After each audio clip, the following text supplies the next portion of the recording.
The following program on PBS 39 is made possible in part by Arts Weekly, celebrating regional expression, performance, and creativity, is brought to you in part by the Edward D. and Ione Auer Foundation, the Ian and Mimi Rowland Foundation, the family of Dr. Christopher and Kirsten LaSalle, and the support of viewers like you. Thank you.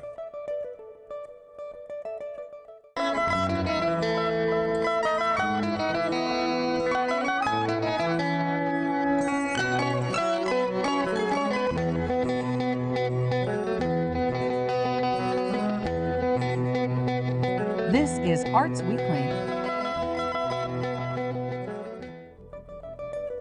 Arts Weekly is produced in cooperation with the College of Visual and Performing Arts at IPFW, offering degrees in fine arts, music, theater, and visual communication and design. Welcome to Arts Weekly. I'm Melinda Haines with the IPFW College of Visual and Performing Arts. On the second half of the show, we'll learn more about the North Manchester Fun Fest by the River with Tim McLaughlin. But first, we'll chat with Denice Beights and Jonathan Busarow of Fort Wayne Children's Choir. The mission of the Fort Wayne Children's Choir is to provide a choral program exemplifying artistic and educational excellence for children from diverse backgrounds. Since 1973, the choir has expanded to nearly 300 singers from 85 schools. The students not only gain exceptional music skills, but learn about history, culture, foreign language, poetry, self-esteem, team building, and leadership. This great program is led by Executive Director Denice Beights and Artistic Director Jonathan Busarow, and they are here to talk about their season's opening concert, Choralfest. I am so glad you both could join me. Thank you. I think Fort Wayne Children's Choir is such a wonderful program, and it's hard for me to believe that you are about to start your 41st year. I mean, you guys aren't even that old. And so, you know, tell me, what can we expect, you know, with this new season after 40 years? What's new? Sure. Well, we just celebrated our 40th anniversary, and it was a great opportunity to look back at the wonderful things that we have done and accomplished over these past 40 years, and a good chance for us to celebrate where we are now and where we're headed. And the 41st anniversary is going to be no less exciting. We have a slew of collaborations that we're looking forward to again this year. How do you decide what you're going to do in a season? I mean, is it something you kind of do a few years ahead, you know, then say, and next year, though, specifically, we're going to do this? Or how is that decided? Sure. Well, it's a lot of it is trying to find new opportunities for our students. We have great traditions of performing with wonderful organizations in town, and any chance that we can find to perform with somebody new, we try to follow those. But we generally plan things out at least a year in advance. Well, and that gives the kids such a diverse experience of performing with different types of groups. I mean, that's a wonderful experience for them. Yeah. Now, you kick off your season with Choralfest, and which is a couple of parts. Tell me, what is Choralfest? You know, it's a great opportunity for our kids to start off the season. It's a week-long day camp for our members to get the full experience of, you know, being a part of a choral organization. So it's 5 days, and they start the mornings with some intensive rehearsals, getting to know their directors and getting to know each other. Right. We have a group rehearsal in the middle of the day with Mr. Busarow, and we learn the national anthem, because we really believe that's such a strong part of our heritage for our kids to really understand that piece and to learn it well.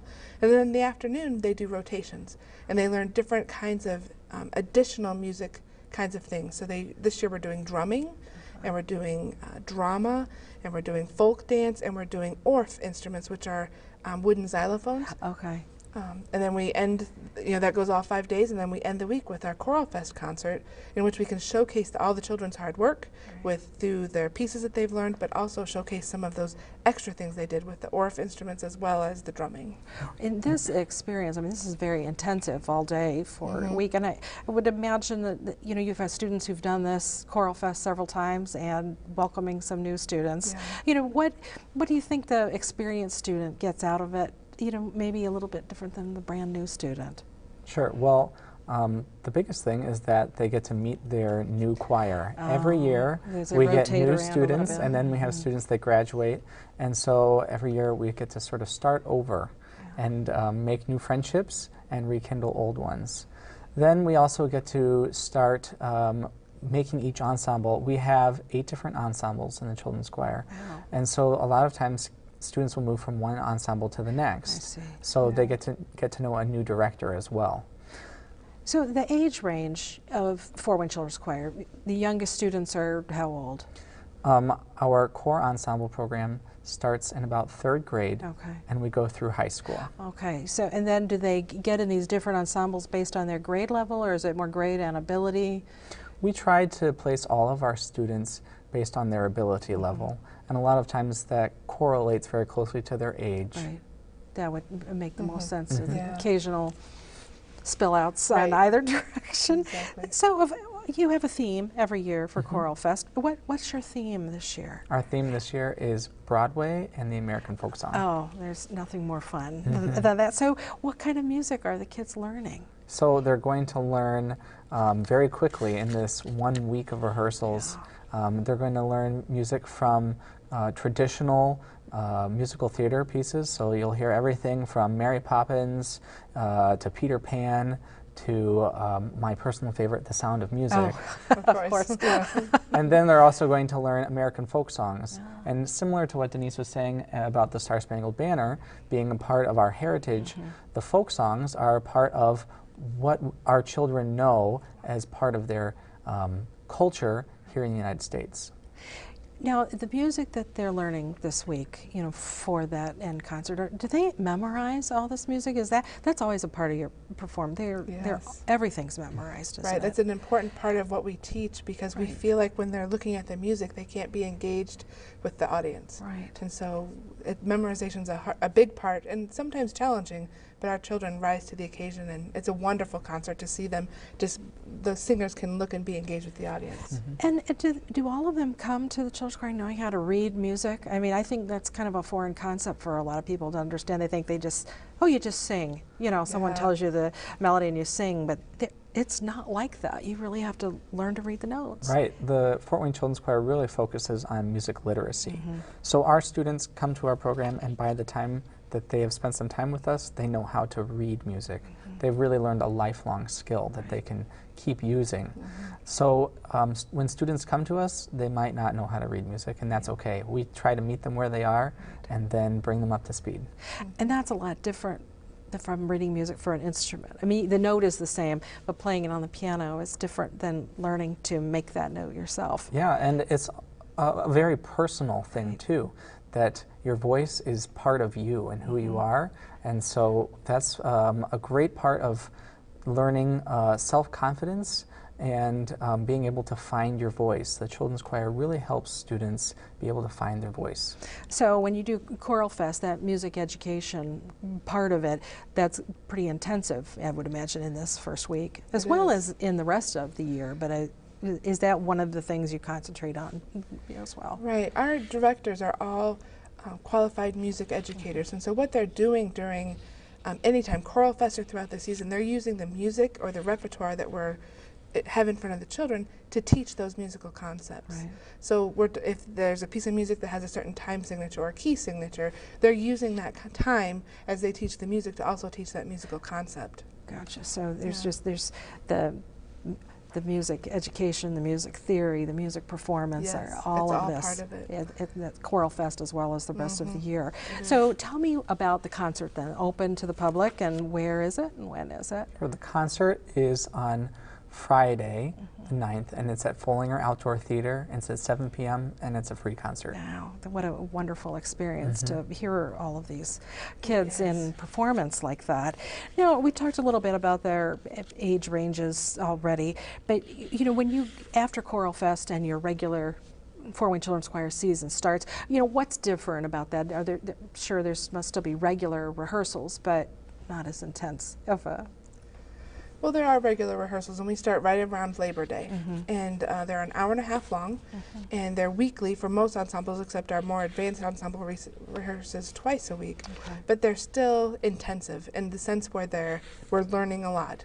We teach through an educational model, so we use a music curriculum to teach, and so we do some singing, we also do some music literacy or theory, and then we sing some more, so we use that model through rehearsal. Right. And they're learning a lot. We expect a lot of them, and especially since we're using a music curriculum, we can measure what we're teaching them to and show the children and their parents, here's what we're setting out to do this season, and at the end of the season show them what they did. Well, and it's just such a wonderful skill, and the performances are always just excellent. And you hear that sound coming from these children, and it's, wow, how did they do that? Well, it's a lot of hard work. You know, how do kids who are interested get involved in children's choir? What's the process, and when are your auditions, and how does that work? Well, the thing to do would be to call our office at 481-0481 and to set up a time to meet with one of our music teachers. We try not to call it an audition, we call it a placement. I see. Because I firmly believe that we can teach any kid to sing. And the question is just, where should we place this student in one of our ensembles? Right. Well, that's important, because even if they feel maybe they're not at the same skill level as some others, they're going to be given that chance and opportunity to get there. So you've got these age groups from 3rd grade through high school, and you've got these different performance opportunities. How, you were talking earlier about the collaborative efforts. You know, what groups are you planning on working with this year? Well, we have a great season lined up already. So not only do we have our regular season concerts, we're looking to do our annual collaboration with the Fort Wayne Philharmonic for the Holiday Pops here in Fort Wayne, but also in the region. And we're also working with the ballet and with the Heartland Chamber Chorale, just to name a few. Oh, those are really wonderful and diverse. So remind me again, the concert is Friday, August 9th? Friday, August 9th at 7 p.m. at Follinger Theater. Great. Well, thank you both so much for being here to tell us about Fort Wayne Children's Choir. Thank you. While we get ready for our next segment, please take a minute to view our performance calendar of what's coming up in our area. You also can follow us on Facebook, Twitter, and YouTube. We'll be right back with Tim McLaughlin of the North Manchester Fun Fest by the River.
Next weekend, August 8th through 10th, the community of North Manchester will come alive for the annual Fun Fest by the River celebration. This 3-day event kicks off on Thursday with many activities that will continue throughout the weekend. Here to tell us more about what will be taking place is Tim McLaughlin of the North Manchester Chamber of Commerce. Welcome, Tim. Thank you very much. Well, you know, before we kind of launch into Fun Fest, tell me about the North Manchester Chamber of Commerce, what it does, kind of a little history. Sure. North Manchester Chamber of Commerce has been around since the mid-1950s. We have approximately 175 members. We're a local not-for-profit business. We work on providing benefits for our members, whether that's through promotion and advertising, training and advocacy. We'll host educational opportunities for them, breakfast and luncheons, things like that. We also have a lot of community events that are kind of focused on bringing people to North Manchester with the hopes of those tourists spending their money in North Manchester at our retail shops and eating lunch at our restaurants and buying their gas at our gas stations. Well, North Manchester is such a wonderful little town. I mean, and you've kind of got that sense of the old-fashioned, you know, we're back in time, but also up to date with, you know, the things that are available Yeah, in absolutely. the area. So that I just love North Manchester. That's a great place. And so one of the community events that you offer then every year is the Fun Fest by the River. Correct. How long has that been going on? This is the 38th year. Oh that my Fun Fest has gosh, been around. I didn't realize it had been Yeah. around that long. Yeah. So when it started, it was probably a little bit different than Yeah. what it is today. What are some of the hallmarks of this event? Fun Fest is a 3-day festival. This August 8th, 9th, and 10th. It's a Thursday, Friday, Saturday every year. You know, on Thursday night, that's our first night there. It's a little bit slower. It's kind of just getting things started. Basically, there's a basketball tournament and a Cutie King and Queen contest. Cutie King and Yeah. Queen. These are the little The little types? guys, yeah. They get interviewed by someone and just kind of provide cute little answers, of course, to questions. And it's a neat little event. There's a country trio that'll be performing live Thursday evening. Friday is probably our busiest night. We usually have anywhere from 6,000 to 8,000 people downtown. Oh my gosh. Friday night, and we have a large car show, usually about 350 entries, live entertainment on the Crossroads Bank stage. It's actually a group from Chicago this year called Meet the Beatles. They're Beatles impersonators, and they're very well known around the Midwest. Have a watermelon feed sponsored by a bank in town. Just a lot of fun. So is like the town square or the downtown area kind of shut off from traffic, and that's Yep. where the car show is? Absolutely. All the roads are closed downtown, and we fill downtown streets entirely with with classic cars Friday night. So that must be absolutely fascinating to see all these cars down there in an area where there are probably a lot of old buildings, and it Yeah. might feel like, oh, this car was around about the time that this building Yeah, was built. absolutely. I mean, it's a real neat event for our community. So you've got a lot that starts off on, a Thursday night. Some of these things, the contests and entertainment that people have to register for, can they still register for these things even now? Yeah, on our website actually at www.northmanchesterchamber.com. You can just go to the events tab and Fun Fest. There's all kinds of event forms. They're all free to enter. Right, and available to anybody. Absolutely. If you want to. All ages. And did you say there was a watermelon eating contest? There's a watermelon feed. It's Oh. just a free watermelon feed. Oh, so Yeah. you don't have to gobble it down or spit seeds No, or it anything? starts Friday night at 5 o'clock. Although there is a hamburger and pizza eating contest on Saturday. Oh so my gosh, how many hamburgers can a person eat? They just give you a time limit and an unlimited pile, and you just have at it. And so a lot of these events have been kind of time honored at the Fun Fest, that people like that. And Yeah, I mean, like the 5K run Saturday morning is Yeah, you need that after being the run hamburger. for the 42nd year actually. So. Oh my gosh, that's a long time for a run like that. Those Yeah. are probably one of the first of its kind if it's been going on for that long. Been around for a long time. There's usually 250 to 300 runners in that event on Saturday morning. Wow. So the next night, Friday night, more entertainment that's downtown. We're talking about some of Friday that. night is Meet the Beatles, and then and then Saturday night we have a band called Small Town.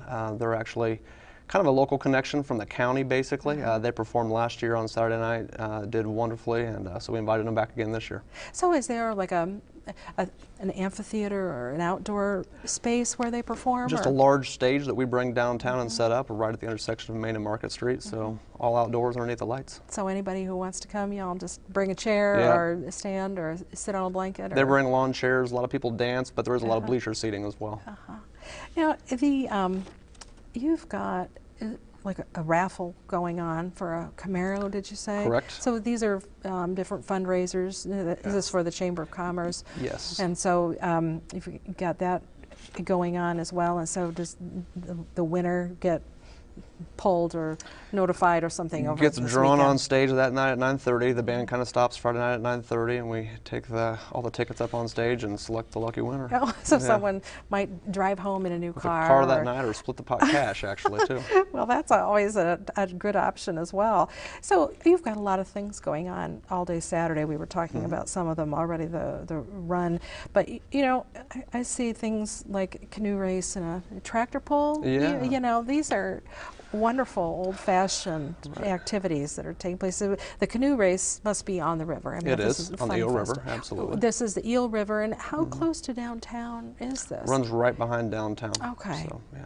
So are there other water activities as well? Not on the river, Okay. but there's things at our pool and our aquatic center. Okay. And you've got a parade? Absolutely. And who is in the parade? Seemingly everyone. Yeah. Actually, it's a really large parade. I mean, you'll have all kinds of course, like the local paramedics and fire trucks, but then a lot of the businesses, it's a themed fun fest, and I the theme see. this year is classic, so it can be classic Oh. music, classic TV, classic, you know, things like that. So a lot of the businesses will enter a float, and then they'll theme it out, or you know, something like that to promote their business. Do we have some bands, a high school band or two? Yes, the high school band always plays and That's- marches in the parade. The so besides the Fun Fest, then you also have the Harvest Fest, right? Correct. That's a festival that's in the fall. It is. That's done by the Chamber of Commerce. Right. Tell me a little bit about that. Harvest Festival is a yearly event. It's the first Saturday in October. Obviously, it's a more fall-themed festival. It's just a one-day deal on Saturday. You have a lot of arts and crafts vendors who bring handmade items, things for kids like a small animal petting zoo and a hay ride. A lot of fall-themed vendors bring food down, whether it's soups or I don't know, pork barbecue, things like that. But it's just kind of a fall-themed day. There's Somebody making apple dumplings or yeah, cider apple or dumplings something and pumpkin painting Right. and things like that. So that's a nice event for the community as well. And has that also been going on for a long time? Yeah, be honest with you, I don't know how long Yeah. Harvest Festival's been around, but it's been going on since I can remember.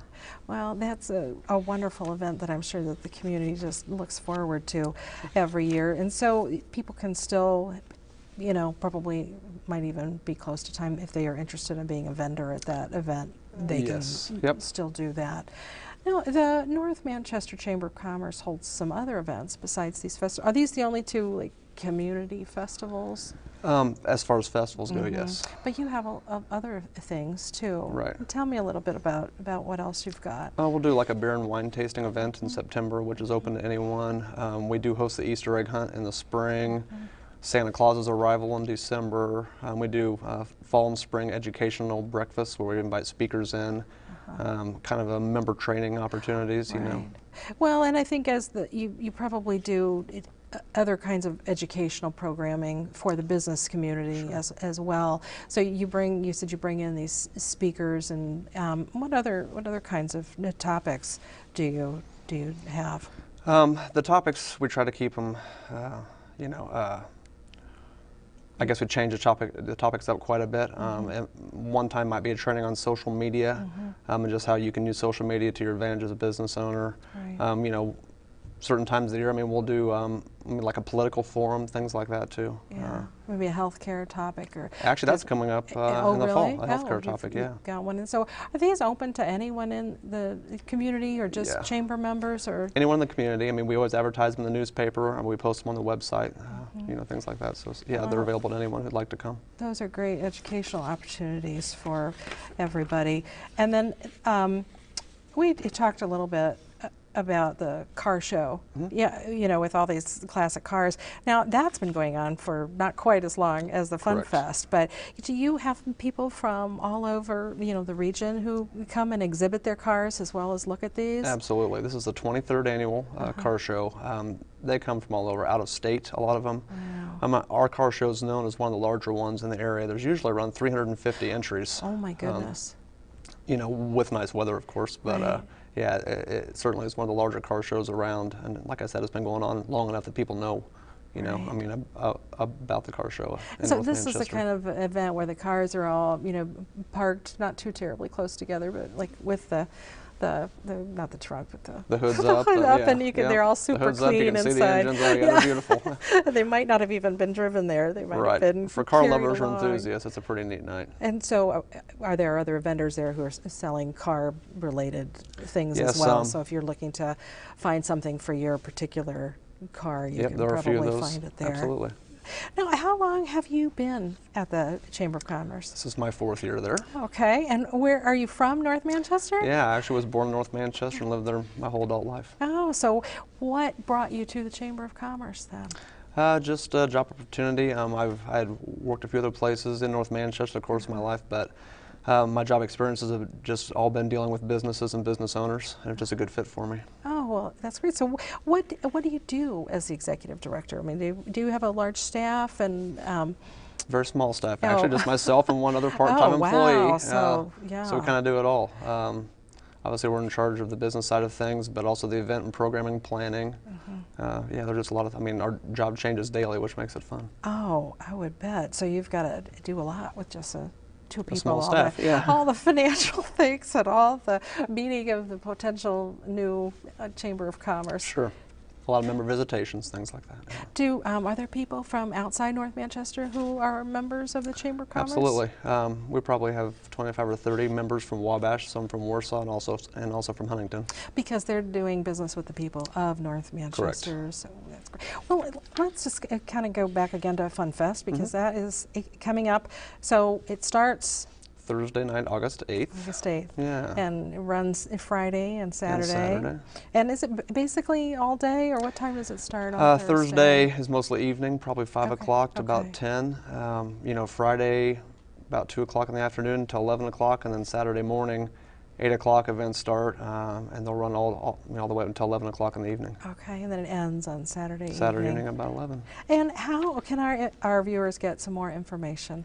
They can call the Chamber office at 260-982-7644 or our website, www.northmanchesterchamber.com.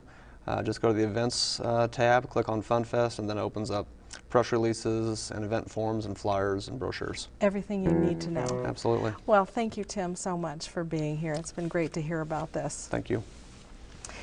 I'm Melinda Haines with the IPFW College of Visual and Performing Arts.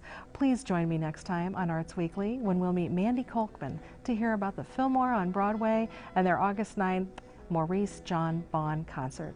Then Alan Etter and Lucas Carter, who have produced the new movie Cerulean, stop by to talk about its August 9th premiere at Cinema Center. For up-to-the-minute arts updates, you can find us on Facebook, Twitter, and YouTube, and be sure to join us here live Thursday evenings at 7:30 on PBS 39. Thank you for watching.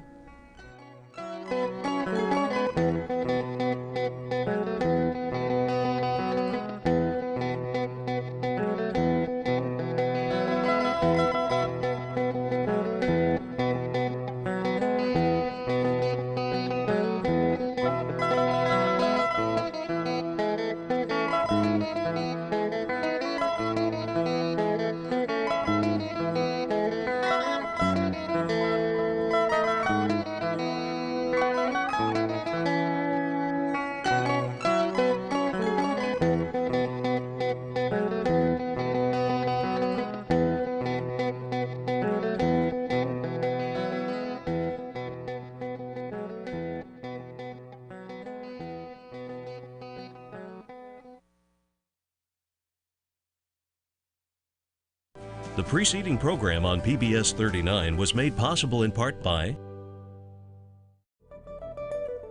Arts Weekly, celebrating regional expression, performance, and creativity, is brought to you in part by the Edward D. and Ione Auer Foundation, the Ian and Mimi Rowland Foundation, the family of Dr. Christopher and Kirsten LaSalle, and the support of viewers like you. Thank you.